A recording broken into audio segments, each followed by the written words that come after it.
My dad kicked me out of the house I paid for. Then I stopped paying the mortgage and watched my golden family ruin publicly. At family dinner, my dad announced, "You gave nothing to our family. Get out of my house." Trembling, I grabbed my jacket and left. 2 weeks later, I received 30 messages from him asking, "Why did you stop paying the mortgage?" I smiled and replied, "You said I did not give anything to our family, so pay it yourself." Later, it was funny to watch my golden family falling apart without me. My father told me to get out of the house I paid for, and he said it in front of everyone. It was my niece's birthday dinner, and like any so-called family gathering, it was slowly turning into one of those passive-aggressive interrogations masquerading as conversation. We sat around the same table we had since I was in 8th grade.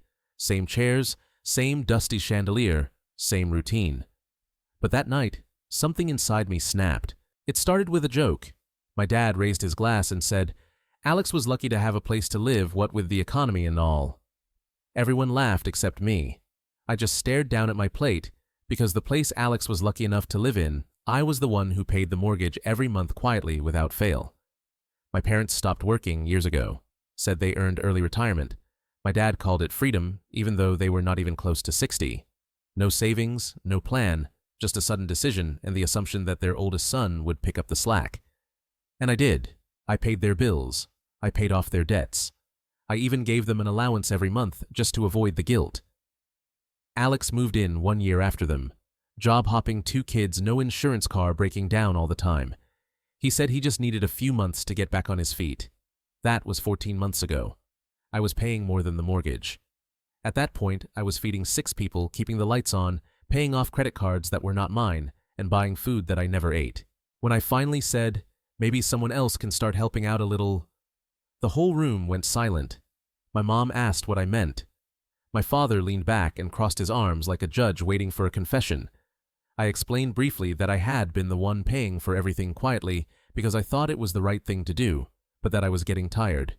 No attacks, no shouting, just honesty. Then came the silence, the long humming kind that makes your skin itch. And after maybe 10 seconds, my father stood up, looked right at me and said, "You have given nothing to this family. Get out of my house." He did not raise his voice. He did not blink. It was like it was not even a dramatic moment for him. Just a simple fact. I did not ask if he meant it. I just got up, grabbed my jacket and walked out. The funny part, I did not even have a key to the house anymore. Not because they took it from me, but because I never needed it. I had paid for the roof, the walls, the water, and the heat. But it had never been mine. 2 weeks passed. Not a word from anyone. I figured they were too proud to admit they needed me, so I let it go. Until one Thursday afternoon, my phone suddenly exploded. 30 messages from my dad. 30 variations on the same theme. "Why did you stop paying the mortgage?" The panic in the texts was almost theatrical. He did not say he was sorry. He did not ask where I had gone. He just wanted to know why the bank was calling. I did not ignore him. I answered him once. "You said I did not give anything to the family, so now you can pay it yourself." That was it. No threats, no explanations, just a mirror held up to the lie they had been telling themselves for years. I blocked his number that night. What happened next surprised even me. The lies they started telling to cover up the payments that stopped, the way they turned on each other. It was like watching a house of cards come tumbling down in slow motion, and I was not done with them. After I sent that one message, "You said I gave nothing to the family, so now you can pay yourself," I blocked his number and sat on my mattress in the middle of my mostly empty apartment. No furniture yet, just a few boxes, a coffee maker, and my laptop on the floor. But for the first time in years, I felt like I could finally breathe. No more surprise bills. No more, "Can you just cover this one thing?" texts. No more showing up at family gatherings that I funded but was never invited to. They did not know where I had moved, and I liked it that way. I signed the lease 2 days after I left that dinner, picked a building across town in a neighborhood they never had a reason to go to, and paid half a year's rent up front. All the utilities in my name, all my mail forwarded, clean slate, like they never existed. I heard nothing for about 10 days. Not a peep. I thought maybe they were proud enough to let the silence last until something cracked. I was not going to be the one to crack. I filled my days with work, came home to a quiet apartment, ate what I wanted, slept when I wanted. I even started sleeping with my phone on, do not disturb. That was new. Then I got a text from Rachel, a woman who lived a few doors down from my parents. We were not close, but she always had a front row seat to their lives. She sent me a photo of a bright orange notice taped to their front door for foreclosure warning. I guess they thought I was bluffing. A few days later, I got a call from an unknown number while I was in a meeting. I let it go to voicemail. It was Alex. His voice sounded oddly calm, like he had rehearsed it. "Hey Mason, so things are a little crazy around here. Dad is stressed. Mom is not feeling well. We did not know the mortgage had not been paid. You know how things get lost in the shuffle. We are just asking if you could help us out for a few more months, just until we can figure something out. I mean, we are family."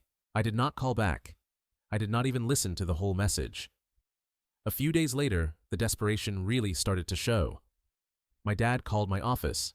He actually got through to the receptionist and asked to speak to me directly. He told them it was an emergency. I was pulled into a strangely uncomfortable meeting with human resources. I had to sit there and explain to two people in suits that no, I was not involved in any legal issues. No, I was not hiding anything. And no, they did not need to worry about my dad showing up at the office. That is when I realized he was unraveling.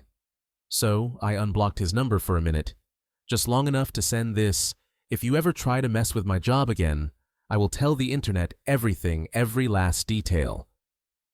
Then I blocked him again, but the messages kept coming from all over. My brother started using his wife's cell phone. My mom was emailing me from an old AOL account she had not used in years. My uncle texted me asking what the hell was going on, and why Dad said I had turned on the family. It spread fast, their version. Anyway, they told people I had some kind of breakdown, that I had stolen from them, that I had cut off my family after they took me in. Took me in. I paid for the roof. I was the reason they had a refrigerator with food and a working air conditioner last summer. I did not react to any of it, but I kept watching. The real fun began when I unplugged a few other things they did not know I controlled. Their Netflix account was in my name gone. Spotify also mine. Their phone still on the family plan I paid for canceled. I even logged into the Ring doorbell and watched my dad find out in real time that the internet was cut off. Every time I cut something, it felt less like revenge and more like surgery, like I was removing a part of my life that had been infected for too long. They had no idea how much of their lives I was quietly funding, because to them, my value was only measured in what I provided. And the moment I stopped being useful, they pushed me out like I was nothing. So I decided to show them what nothing looked like, and that was just the beginning. It was not enough to just disappear. At first I thought it would be enough to cut them off, but the deeper I watched them spiral, the more I realized they were not just falling apart. They were rewriting history. I started getting texts from people I had not heard from in years. A cousin in Nevada, an old high school friend, even my godmother, all asking the same thing in different words: "What is going on with your family?" It did not take long to figure out that my dad had gone into full propaganda mode. He told people that I had turned my back on them after all they had done for me, claimed that I had refused to help during a hard time, made it sound like I was some rich tech guy who suddenly got too big for the people who raised him. They painted themselves as victims, poor abandoned retirees left to suffer by their heartless son. And they believed it. Some of them anyway, because that is how good my parents were at playing the long game, presenting themselves as wholesome, selfless, hard-working. Except none of it was true. Not anymore. So I decided to tell the real story. I created a Reddit account, threw together a post on one of those financial support subreddits. Just facts, no names, no anger. I explained how I had paid my parents' mortgage bills, food, and even my brother's expenses for over 3 years. How they retired early without a plan because they assumed I would take care of everything. How I finally said I was tired, and they kicked me out of the house I was paying for. I did not even get to the part about my dad calling my job. I was saving that. Within 12 hours, the post had over 20,000 upvotes. People were commenting all the time, telling their own stories, tagging each other. There was outrage, shock, sympathy, and some well-placed anger at people like my father, who manipulate others into thinking that blood means obligation. I did not say I was. I did not have to. The people it was about knew. Within 2 days, the post was on TikTok. A woman with 1 million followers read it out loud with dramatic music playing in the background. I did not plan that part, but it helped. Then I started getting emails, not from strangers. No, they were from family members, the same ones who had ignored me for years unless they needed something. Suddenly, they wanted my side of the story. Some of them were deeply sorry and had no idea. One even offered to help me move if I needed space. I did not respond to any of them. I just took screenshots. Then my dad tried to call again from a burner number. I think I answered just once. "You think you are smart," he said, "putting our business online." "No," I said. "I think I am being honest. You are ruining our reputation." "You ruined mine first." He hung up. The next morning, I posted an update, a second Reddit post with more details. I added the part about the job, the voicemail, the manipulation. Still no names, still no direct references, just the truth. The comments section exploded again. This time, people started digging. They found public records tax liens, a foreclosure filing that had just become public. A few pieced together the location. My inbox flooded with people who had seen the house on Zillow listed as a fixer-upper with a pending sale. And then, it hit me. They were selling the house. My parents were trying to sell the house I had paid for to cover their mistakes, as if they had always owned it, probably hoping to cash out before the bank took it all. I had every receipt, every payment, every transfer and statement, and I was not going to just sit back and watch them profit. I was going to shut them down. When I saw that the house was for sale, I felt something change in me. I was not angry. I was surgical. These were not people making a mistake anymore. They were thieves trying to turn a lie into profit. A house they had called their legacy was being marketed online with fake renovations, a made-up backstory, and an asking price that made my jaw drop. I knew the agent, a little guy who went to church with them. I called his office, asked a few innocent questions as a potential buyer, and then dropped the bomb. "By the way, are you aware that this property is in foreclosure?" He paused. He asked who I was. I told him to check the title. Then he hung up. The next call was to the bank. I did not threaten, did not beg, just told them I had documentation proving that I had made all payments on this property from my account for the last 3 years, and I was willing to produce it if they needed to verify anything about the financial history. That got their attention. They immediately flagged the house. No sale, no listing. Frozen. I found out later that day that my dad went ballistic on the realtor and then went to the bank, tried to claim I was lying, forging payments, dragging the family name through the mud. The branch manager, someone I had worked with when I first set up the automatic payment, coldly shut him down. Apparently, he told him, "You do not want to push this." I did not even know he had it in him. Respect. That night, my brother sent me a message from another new number. This one was long. He was trying a different approach. Guilt. Said the kids were scared that dad was drinking again, that mom had not left her room in days. Said, I took things too far, taking things too far. I played the voicemail again, the one where he said I was family and that I should just stick it out for a few more months. Then I deleted his message without responding. By the end of the week, the utilities were shut off. My name was still on some of the accounts. They had no idea, so I shut those off too. I had paid for water and gas, both gone. Trash pickup canceled. Internet was already dead. The house was falling apart. Not just structurally, but in layers. No lights, no heat, no plan. It became a local story. Small town, bored people, curious neighbors. The Anderson house is in foreclosure. Whispers, speculation.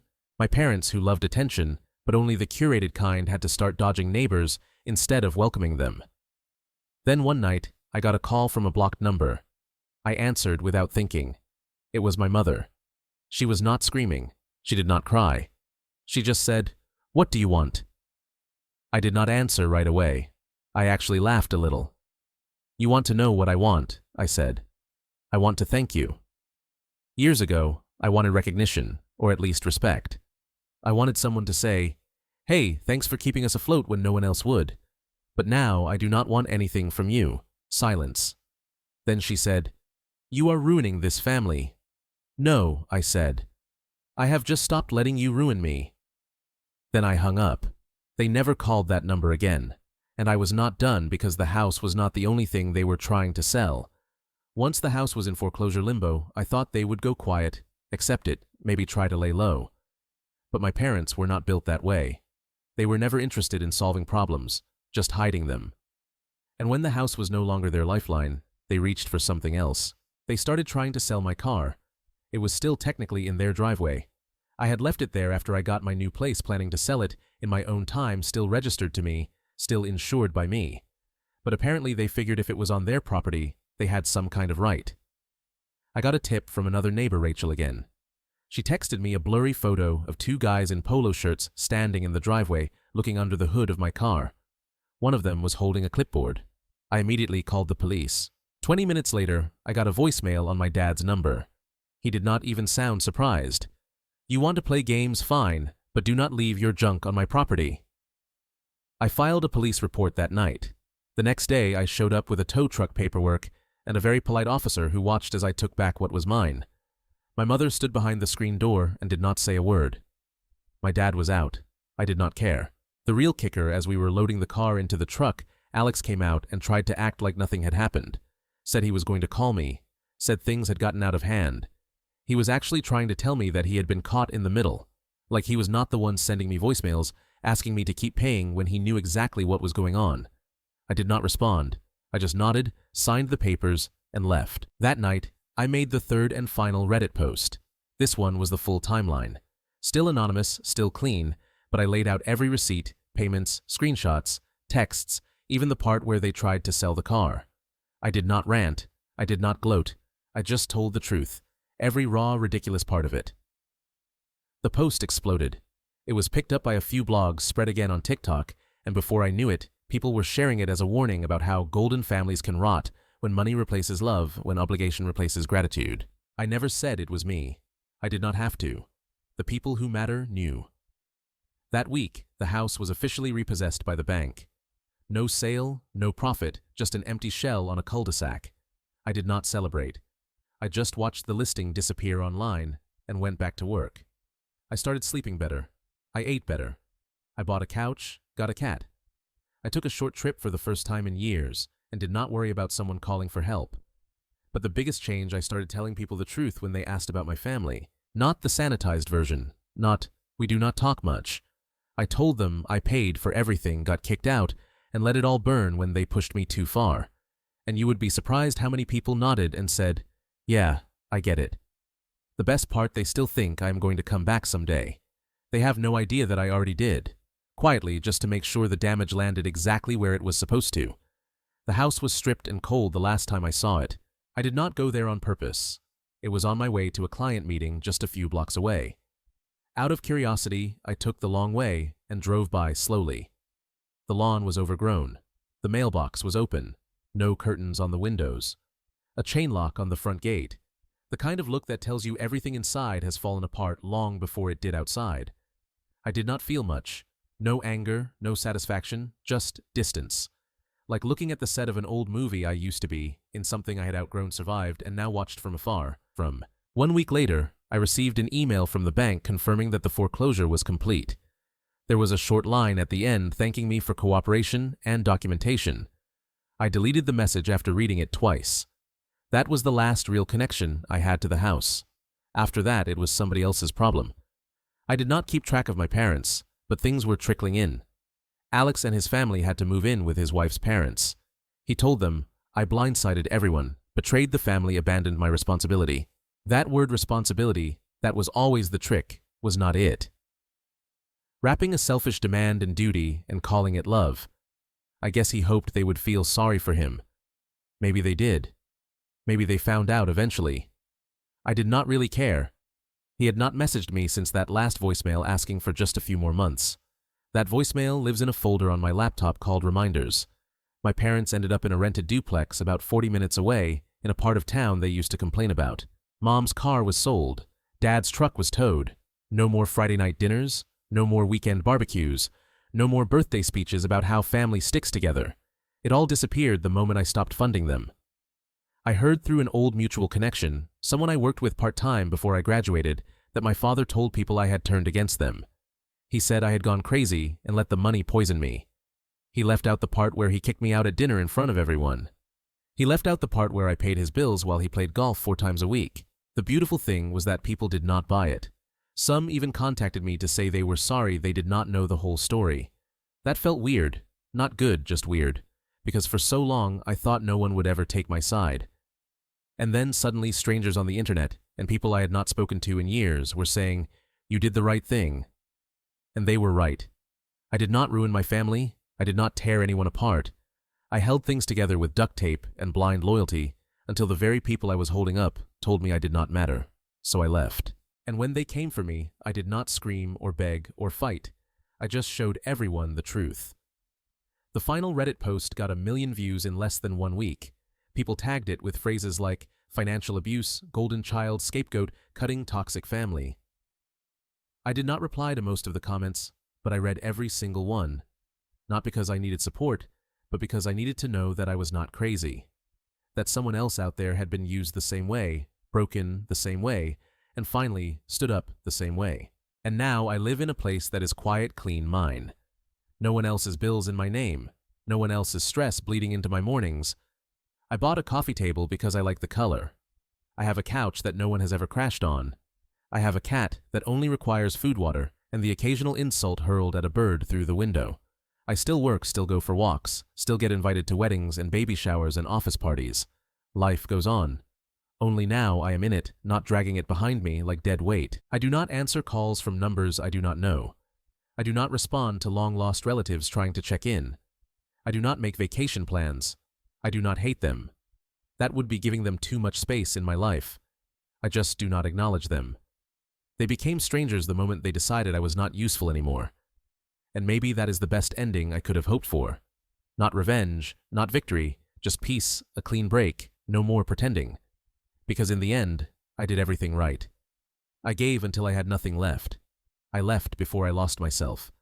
And when they turned on me, I did not crumble. I exposed them. Now I wake up alone, but free. And that is worth more than anything they ever gave me.